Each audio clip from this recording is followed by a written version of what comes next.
ಎಲ್ರಿಗೂ ನಮಸ್ಕಾರ. Welcome back to Harshita vlogs. ಇವತ್ತು ನಾನು ನಿಮಗೆ ಅವಕ್ಯಾಡೋ ಬಟರ್ ಫ್ರೂಟ್ ಸ್ಮೂದಿನ ಹೇಗೆ ಮಾಡೋದು ಅಂತ ತಿಳಿಸ್ಕೊಡ್ತಾ ಇದ್ದೀನಿ.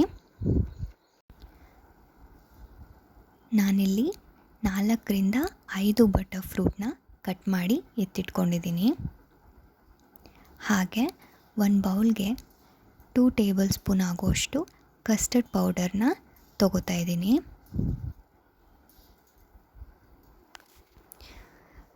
ಕಸ್ಟರ್ಡ್ ಪೌಡರ್ಗೆ ನಾನು ಅರ್ಧ ಕಪ್ ಆಗುವಷ್ಟು ಹಸಿ ಹಾಲನ್ನ ಸೇರಿಸಿ ಚೆನ್ನಾಗಿ ಮಿಕ್ಸ್ ಮಾಡ್ಕೋತಾ ಇದ್ದೀನಿ.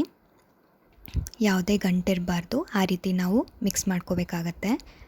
ಕಸ್ಟರ್ಡ್ ಪೌಡರ್ನ ಏನಕ್ಕೆ ಆ್ಯಡ್ ಮಾಡ್ತಿರೋದು ಅಂದರೆ, ನಾವು ಮಾಡ್ತಿರೋದು ಸ್ಮೂದಿ ಅಲ್ವಾ, ಸ್ವಲ್ಪ ತಿಕ್ನೆಸ್ಗೋಸ್ಕರ ಅಷ್ಟೇ. ನಾನಿಲ್ಲಿ 7ರಿಂದ 8 ಡೇಟ್ಸ್ನ ತೊಗೊಂಡಿದ್ದೀನಿ. ಏನಕ್ಕೆ ಡೇಟ್ಸ್ ಆ್ಯಡ್ ಮಾಡ್ತೀವಿ ಅಂದರೆ, ಇದು ಸ್ವೀಟ್ನೆಸ್ಗೋಸ್ಕರ. ನಿಮಗೆ ಬೇಕಾದರೆ ಕಡಿಮೆ ಕೂಡ ತೊಗೋಬೋದು, ಇಲ್ಲ ಸ್ವೀಟ್ ನಾವು ಇಷ್ಟಪಡ್ತೀವಿ ಅನ್ನೋರು ಜಾಸ್ತಿ ಕೂಡ ಹಾಕೋಬೋದು.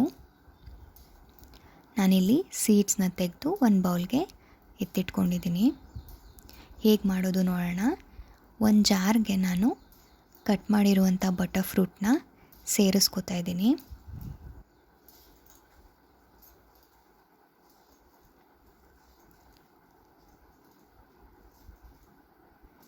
ಅದಕ್ಕೆ ಕಸ್ಟರ್ಡ್ ಮಿಲ್ಕ್ನ ಆ್ಯಡ್ ಮಾಡ್ಕೋತಾ ಇದ್ದೀನಿ.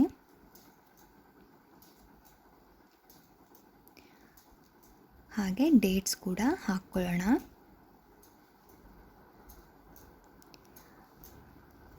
ಹಾಗೆ 1ರಿಂದ 2 ಸ್ಪೂನು ಬೆಲ್ಲ ಕೂಡ ಹಾಕ್ಕೋತಾ ಇದ್ದೀನಿ. ಬೇಡ ಅನ್ನೋರು ಇದನ್ನು ಸ್ಕಿಪ್ ಮಾಡ್ಬೋದು, ಇದು ಆಪ್ಷನಲ್. ಹಾಗೆ 1 ಕಪ್ಪು ಹಸಿ ಹಾಲನ್ನ ಮಿಕ್ಸ್ ಮಾಡ್ಕೊಳ್ಳೋಣ.